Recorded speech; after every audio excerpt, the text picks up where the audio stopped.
Seat വിഭജനം സംബന്ധിച്ച കടുത്ത തർക്കങ്ങൾക്കിടെ യു.ഡി.എഫിലെ ഉഭയകക്ഷി ചർച്ചകൾ തിരുവനന്തപുരത്ത് ആരംഭിച്ചു.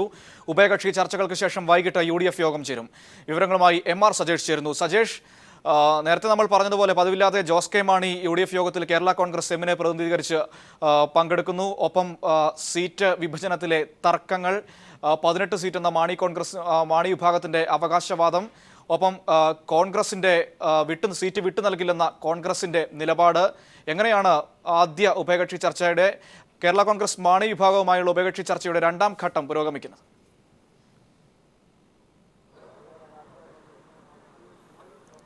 മനു, കേരള കോൺഗ്രസ് മാണി വിഭാഗവും കോൺഗ്രസുമായുള്ള ഉഭയകക്ഷി ചർച്ചകൾ ഇപ്പോൾ അവസാനിച്ചിട്ടുണ്ട്. ചർച്ചയിൽ തീരുമാനമായില്ലെന്ന് കെ എം മാണി മാധ്യമങ്ങളോട് പ്രതികരിക്കുകയും ചെയ്തു. വൈകിട്ട് യു.ഡി.എഫ് യോഗമുണ്ട്. അതിനുശേഷം വീണ്ടും ചർച്ച തുടരും. 18 സീറ്റാണ് കേരള കോൺഗ്രസ് മാണി വിഭാഗം ആവശ്യപ്പെട്ടത്. 15 സീറ്റായിരുന്നു നേരത്തെ മത്സരിച്ചിരുന്നത്. എന്നാൽ കൂടുതൽ സീറ്റുകൾ നൽകാനാകില്ലെന്ന നിലപാടിൽ കോൺഗ്രസ് ഉറച്ചു നിൽക്കുന്നു. അതോടൊപ്പം തന്നെ പൂഞ്ഞാർ, കുട്ടനാട് തുടങ്ങിയ മണ്ഡലങ്ങൾ വെച്ചുമാറണമെന്ന നിലപാടും കേരള കോൺഗ്രസ് എം നേതൃത്വത്തെ കോൺഗ്രസ് അറിയിച്ചിരുന്നു. എന്നാൽ ഇക്കാര്യത്തിൽ ഒരു തരത്തിലുള്ള വെച്ചുമാറലിനും തയ്യാറല്ല എന്ന നിലപാടാണ് കേരള കോൺഗ്രസ് എം ഈ ഉഭയകക്ഷി ചർച്ചയിൽ അറിയിച്ചിട്ടുള്ളത്.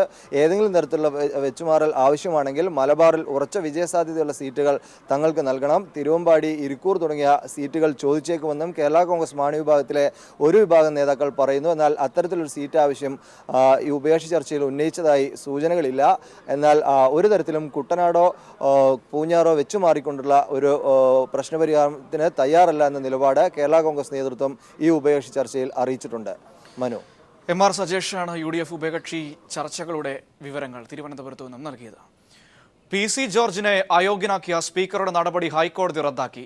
ജോർജിന്റെ രാജിക്കത്തിൽ നിയമാനുസൃത നടപടി സ്വീകരിക്കണമെന്നും കോടതി വ്യക്തമാക്കി. അതേസമയം ഹൈക്കോടതി വിധിയുടെ പശ്ചാത്തലത്തിൽ താനിപ്പോൾ എം.എൽ.എ ആണെന്ന് പി.സി. ജോർജ്. നിയമസഭാ സെക്രട്ടറിയെ പുറത്താക്കണമെന്നും സ്പീക്കർ രാജിവെക്കണമെന്നും പി.സി. ജോർജ് പീപ്പിൾ ടിവിയോട് പറഞ്ഞു. നിയമസഭാ സാമാജികൻ രാജിക്കത്ത് സമർപ്പിച്ചാൽ പിന്നീട് കൂറുമാറ്റ നിരോധന നിയമപ്രകാരം സ്പീക്കർക്ക് നടപടി സ്വീകരിക്കാൻ അധികാരമില്ലെന്ന് വ്യക്തമാക്കിയാണ് കോടതി ഉത്തരവ് പുറപ്പെടുവിച്ചത്. അയോഗ്യനാക്കിയ നടപടി ചോദ്യം ചെയ്ത് പി.സി. ജോർജ് സമർപ്പിച്ച ഹർജിയിലാണ് ജസ്റ്റിസ് സി. ചിദംബരേഷിന്റെ ഉത്തരവ്. സ്പീക്കറുടെ നടപടി തന്റെ രാഷ്ട്രീയ ഭാവിക്ക് കളങ്കം ചാർത്തുന്നതാണെന്ന് വാദത്തിനിടെ ജോർജ് ചൂണ്ടിക്കാട്ടിയിരുന്നു. ഈ സാഹചര്യത്തിലാണ് ജോർജിനെ അയോഗ്യനാക്കിയ നടപടി ഹൈക്കോടതി റദ്ദാക്കിയത്. ജോർജിന്റെ ഭാഗം കേൾക്കാതെയുള്ള സ്പീക്കറുടെ നടപടി അനുചിതവും അനാവസ്യത്തിലുമുള്ളതാണെന്ന് കോടതി വ്യക്തമാക്കി. അതിനിടെ ഉമ്മൻചാണ്ടിയും കെ എം മാണിയും നൽകിയ നിർദ്ദേശപ്രകാരമുള്ള സ്പീക്കറുടെ ഏകപക്ഷീയമായ നടപടിക്കേറ്റ തിരിച്ചടിയാണ് കോടതി ഉത്തരവെന്ന് പി.സി. ജോർജ് പ്രതികരിച്ചു. ഉത്തരവിന്റെ പശ്ചാത്തലത്തിൽ സ്പീക്കർ സ്ഥാനം ഒഴിയണമെന്നും അദ്ദേഹം ആവശ്യപ്പെട്ടു. തെരഞ്ഞെടുപ്പ് പ്രഖ്യാപനത്തിന് മുമ്പ് തന്നെ വിവാദങ്ങൾ കൊണ്ട് കേരള രാഷ്ട്രീയത്തിൽ ശ്രദ്ധേയമായ മണ്ഡലമാണ് തിരുവമ്പാടി. താമരശ്ശേരി രൂപതയുടെ കീഴിൽ പ്രവർത്തിക്കുന്ന മലയോര വികസന സമിതിയും മുസ്ലിം ലീഗ് നേതൃത്വവും തിരുവമ്പാടി സീറ്റുമായി ബന്ധപ്പെട്ട് അവകാശവാദവുമായി രംഗത്ത് വന്നതോടെയാണ് വിവാദങ്ങൾക്ക് തുടക്കമായത്. സീറ്റ് ആർക്കും വിട്ടു നൽകാനാവില്ലെന്ന് ഉറപ്പിച്ചു പറഞ്ഞ മുസ്ലിം ലീഗിന് പിന്തുണയുമായി ഒരു വിഭാഗം കോൺഗ്രസ് നേതാക്കളും രംഗത്തെത്തിയതോടെ ഇടതുപക്ഷവുമായി സഹകരിച്ച് പ്രവർത്തിക്കാനുള്ള തയ്യാറെടുപ്പിലാണ് മലയോര വികസന സമിതി. തിരഞ്ഞെടുപ്പൊരുക്കം തുടങ്ങിയപ്പോൾ തന്നെ കോഴിക്കോട് ജില്ലയിലെ മലയോര മേഖലയിലുള്ള തിരുവമ്പാടി മണ്ഡലത്തിൽ വിവാദങ്ങളുടെ ചൂടുയർന്നു തുടങ്ങിയിരുന്നു. കഴിഞ്ഞ തവണ മുസ്ലിം ലീഗ് മത്സരിച്ച് ജയിച്ച മണ്ഡലമാണ് തിരുവമ്പാടി. ഇതിന്റെ അടിസ്ഥാനത്തിൽ മുസ്ലിം ലീഗ് നേരത്തെ തന്നെ സ്ഥാനാർത്ഥിയായി VM ഉമ്മർ മാസ്റ്ററെ പ്രഖ്യാപിച്ച് പ്രചാരണ പ്രവർത്തനങ്ങൾ ആരംഭിച്ചു.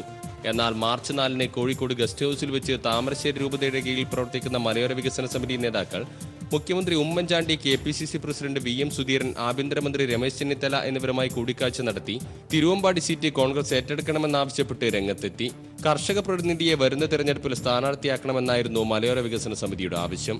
ഇതോടെയാണ് തിരുവമ്പാടി സീറ്റ് സംബന്ധിച്ച വിവാദങ്ങൾക്ക് തിരികൊളുത്തിയത്.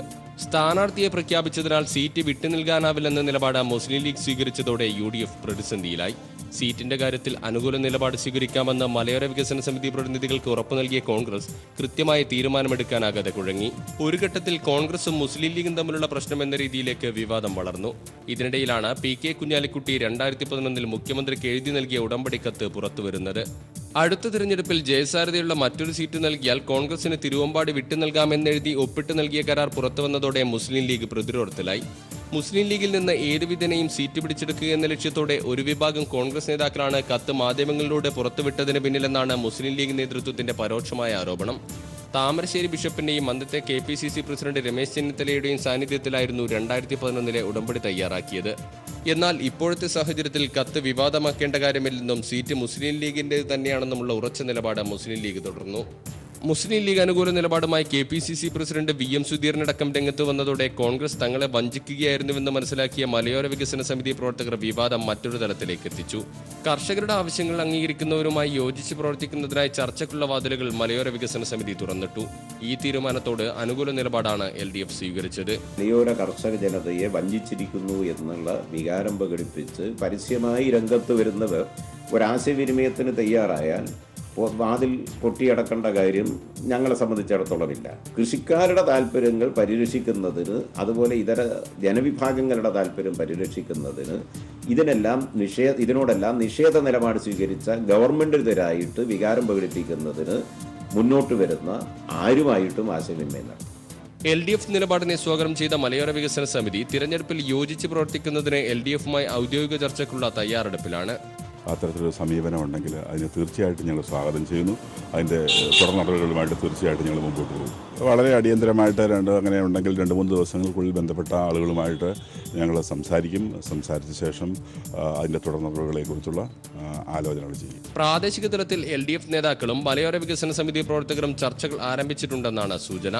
അതേസമയം പ്രചാരണം വളരെ നേരത്തെ ആരംഭിച്ചതിനാൽ പ്രഖ്യാപിച്ച സ്ഥാനാർത്ഥിയെ മാറ്റില്ലെന്ന് തീരുമാനിച്ച മുസ്ലിം ലീഗ് വിവാദങ്ങൾ തിരുവമ്പാടിയിലെ ജയസാരഥിയെ പ്രതികൂലമായി ബാധിക്കുമെന്ന ആശങ്കയിലാണ്. മുസ്ലിം ലീഗിനെയും മലയോര വികസന സമിതിയെയും അനുകൂലിച്ചും പ്രതികൂലിച്ചും പ്രാദേശിക കോൺഗ്രസ് നേതാക്കൾ രംഗത്തെത്തിയതോടെ കോൺഗ്രസിനകത്തും ആശയക്കുഴപ്പം തുടരുകയാണ്. താമരശ്ശേരി രൂപതയുടെ കീഴിൽ പ്രവർത്തിക്കുന്ന മലയോര വികസന സമിതിയും മുസ്ലിം ലീഗും കോൺഗ്രസും ഉൾപ്പെട്ട വിവാദം കുറച്ചൊന്നുമല്ല UDFിനെ പ്രതിസന്ധിയിലാക്കിയത്. ഏറ്റവും ഒടുവിൽ ഇടതു സഹകരണം ലക്ഷ്യമിട്ട് മലയോര വികസന സമിതി LDFുമായി നടത്താനിരിക്കുന്ന ചർച്ചയിൽ ഉരുത്തിരിയുന്ന തീരുമാനമറിയാനാണ് കേരള രാഷ്ട്രീയം ഉറ്റുനോക്കുന്നത്.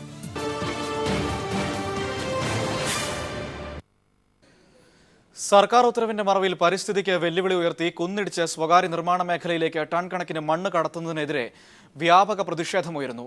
തിരുവനന്തപുരം കഴക്കൂട്ടം മുക്കോല 4-വരി പാതയുടെ നിർമ്മാണത്തിനായി മണ്ണിടിക്കുന്ന ആക്കുളം നിർമ്മിതി കേന്ദ്രത്തിൽ നിന്നാണ് സർക്കാർ ഉത്തരവിന്റെ മറവിൽ സ്വകാര്യ നിർമ്മാണ കേന്ദ്രങ്ങളിലേക്ക് മണ്ണ് കടത്തുന്നതെന്നാണ് പരാതി ഉയർന്നിരിക്കുന്നത്. അതേസമയം ജില്ലാ കളക്ടറുടെ ഒത്താശയോടെ നടക്കുന്ന കുന്നിടിക്കലിനെതിരെ ശക്തമായ പ്രക്ഷോഭത്തിനൊരുങ്ങുകയാണ് നാട്ടുകാർ. തിരുവനന്തപുരം ആക്കുളം നിർമ്മിതി കേന്ദ്ര വളപ്പിലെ കുന്നിടിച്ചാണ് കഴക്കൂട്ടം ബൈപ്പാസിലെ നികത്തൽ പ്രക്രിയയ്ക്കായി മണ്ണെത്തിച്ചിരുന്നത്. ടൺ കണക്കിന് മണ്ണാണ് ഇവിടെ നിന്ന് സർക്കാർ ഉത്തരവിന്റെ പേരിൽ ദിവസവും കൊണ്ടുപോയിരുന്നത്. എന്നാൽ ഇതിനിടെ മണ്ണിടിച്ചിരുന്ന സ്വകാര്യ നിർമ്മാണ കമ്പനി ഇവിടെ നിന്ന് വൻതോതിൽ മണ്ണിടിച്ച് മറ്റ് സ്വകാര്യ നിർമ്മാണ കേന്ദ്രങ്ങളിലേക്ക് കടത്തുന്നുവെന്ന് നാട്ടുകാർ പറയുന്നു. പരിസ്ഥിതിക്ക് തന്നെ വിഘാതമുണ്ടാക്കുന്ന കുന്നിടിച്ചിലിന് ജില്ലാ കളക്ടറുടെ ഒത്താശയുണ്ടെന്നും നാട്ടുകാർ ആരോപിക്കുന്നുണ്ട്. ഒരു വീട് വയ്ക്കുന്നതിന് വേണ്ടിയിട്ട് 5-10 ലോഡ് മണ്ണെടുത്ത് മാറ്റാൻ ജിയോളജി ഡിപ്പാർട്ട്മെൻറ്റോ കളക്ടറോ അനുവാദം കൊടുക്കാതിരിക്കുമ്പോൾ ഇത്രയും മനോഹരമായിട്ടുള്ള ഈ കുന്ന് കളക്ടറുടെ നിയന്ത്രണത്തിലുള്ള കളക്ടർ ചെയർമാനായിട്ടുള്ള ഈ നിർമ്മിതി കേന്ദ്രത്തിൻ്റെ ഈ കുന്നും ഈ ബിൽഡിങ്ങും പൂർണ്ണമായി ഇടിച്ചു മാറ്റുന്നതിന് വേണ്ടിയിട്ട് കളക്ടർ അനുവാദം കൊടുത്തിരിക്കുകയാണ്. 1000കണക്കിന് ലോഡ് മണ്ണാണ് ഇതിനകം തന്നെ ഇവിടുന്ന് കൊണ്ടുപോയിട്ടുള്ളത്. അതിൽ ഏറ്റവും ഒരു വിചിത്രമായിട്ടുള്ളൊരു സംഗതി എന്ന് പറഞ്ഞാൽ ഒരു പ്രൈവറ്റ് ഏജൻസിക്കാണ് KNR എന്ന് പറയുന്ന ഒരു കൺസ്ട്രക്ഷൻ കമ്മിറ്റി, ഒരു സ്വകാര്യ കൺസ്ട്രക്ഷൻ കമ്പനിക്കാണ് ഈ അനുവാദം കൊടുത്തിരിക്കുന്നു എന്നുള്ളതാണ് ഏറ്റവും വിചിത്രം. അവർ ചെയ്യുന്നതെന്ന് പറഞ്ഞാൽ ഹൈവേ വികസനത്തിൻ്റെ പേരിൽ ഈ മണ്ണ് കൊണ്ടുപോയിട്ട് ഈ മണ്ണ് മറ്റു സ്വകാര്യമായ അവരുടെ ആവശ്യങ്ങൾക്ക് വിനിയോഗിക്കുകയാണ്. അളവിൽ കവിഞ്ഞ മണ്ണ് ഇവിടെ നിന്ന് എടുത്തിട്ടും പ്രക്രിയ തുടരുന്ന സാഹചര്യത്തിലാണ് പ്രതിഷേധവുമായി നാട്ടുകാർ രംഗത്തെത്തിയത്. മണ്ണിടിക്കുന്നതിനെതിരെ നിർമ്മിതി കേന്ദ്രം താഴിട്ടുപൂട്ടി പരിസരവാസികൾ പ്രതിഷേധിച്ചു. മൈനിങ് ആൻഡ് ജിയോളജി വകുപ്പിന്റെ അനുമതിയും ദുരുപയോഗം ചെയ്തുവെന്നും ചൂണ്ടിക്കാട്ടുന്നു. നിർമ്മിതി കേന്ദ്ര വളപ്പിലെ മരങ്ങൾ മുറിച്ചു മാറ്റിയതിൽ വനംവകുപ്പിന്റെ അനുമതി വാങ്ങിയിട്ടില്ലെന്നതും ഇവിടുത്തുകാർ പറയുന്നു. മണ്ണിടിക്കുന്ന സമയത്ത് നേരത്തെ ഇവിടെ ഒരു അന്യസംസ്ഥാന തൊഴിലാളി മരിച്ചിരുന്നു. അതേസമയം മണ്ണിടിച്ചിൽ അവസാനിപ്പിച്ചില്ലെങ്കിൽ വലിയ ജനകീയ പ്രക്ഷോഭം സംഘടിപ്പിക്കാനൊരുങ്ങുകയാണ് ഇവിടുത്തെ പരിസരവാസികൾ. Sunil Arumanoor, news bureau, Thiruvananthapuram. നെല്ലിയാമ്പതി കരുണ എസ്റ്റേറ്റിന്റെ കരം സ്വീകരിക്കാനുള്ള വിവാദ ഉത്തരവ് സർക്കാർ പിൻവലിക്കില്ല. ഉത്തരവിൽ അപാകതയുണ്ടോ എന്ന് AGയോട് നിയമോപദേശം തേടാൻ മുഖ്യമന്ത്രിയുടെയും റവന്യൂ മന്ത്രിയുടെയും സാന്നിധ്യത്തിൽ ചേർന്ന ഉന്നതതല യോഗം തീരുമാനിച്ചു. ഉത്തരവ് പിൻവലിക്കണമെന്ന് സുധീരൻ നിർദ്ദേശം തള്ളിയാണ് സർക്കാർ തീരുമാനം. നെല്ലിയാമ്പതി കരുണ എസ്റ്റേറ്റിന് ഭൂനികുതി അടക്കാൻ അനുമതി നൽകുന്ന ഉത്തരവിൽ സർക്കാർ ഉറച്ചു നിൽക്കുകയാണ്. ഉത്തരവ് വിവാദമായതിനെ തുടർന്ന് മുഖ്യമന്ത്രി ഉമ്മൻചാണ്ടിയുടെയും റവന്യൂ മന്ത്രി അടൂർ പ്രകാശിന്റെയും നേതൃത്വത്തിൽ ചേർന്ന ഉന്നതതല യോഗം ഉത്തരവ് പിൻവലിക്കേണ്ടെന്ന് തീരുമാനിച്ചു. ഉത്തരവിൽ അപാകതയുണ്ടോ എന്നത് സംബന്ധിച്ച് അഡ്വക്കേറ്റ് ജനറലിനോട് നിയമോപദേശം തേടിയതായും അടൂർ പ്രകാശ് പറഞ്ഞു. ഇറക്കിയിട്ടുള്ള ഉത്തരവിൽ എന്തെങ്കിലും അവ്യക്തതയുണ്ടോ എന്ന് പരിശോധിക്കുന്നതിന് വേണ്ടി AGയുടെ ഒപ്പീനിയൻ വാങ്ങിക്കൊണ്ട് അടുത്ത ക്യാബിനറ്റിൽ ഇതെന്ത് വേണം എന്നതിനെക്കുറിച്ച് തീരുമാനിക്കുന്നതാണ്. ഉത്തരവ് പിൻവലിക്കണമെന്ന KPCC അധ്യക്ഷൻ VM സുധീരന്റെ നിർദ്ദേശം തള്ളിയാണ് നികുതി സ്വീകരിക്കാമെന്ന നിലപാടുമായി സർക്കാർ മുന്നോട്ട് പോകുന്നത്. ഇതു സംബന്ധിച്ച് അടൂർ പ്രകാശിന്റെ മറുപടി ഇങ്ങനെയായിരുന്നു. ബഹുമാനപ്പെട്ട KPCC പ്രസിഡന്റ് ഒരുപക്ഷെ ഈ ഉത്തരവിന്റെ കോപ്പി അദ്ദേഹത്തിന്റെ കൈവശം ഉണ്ടാകും എന്ന് ഞാൻ വിശ്വസിക്കുകയാണ്.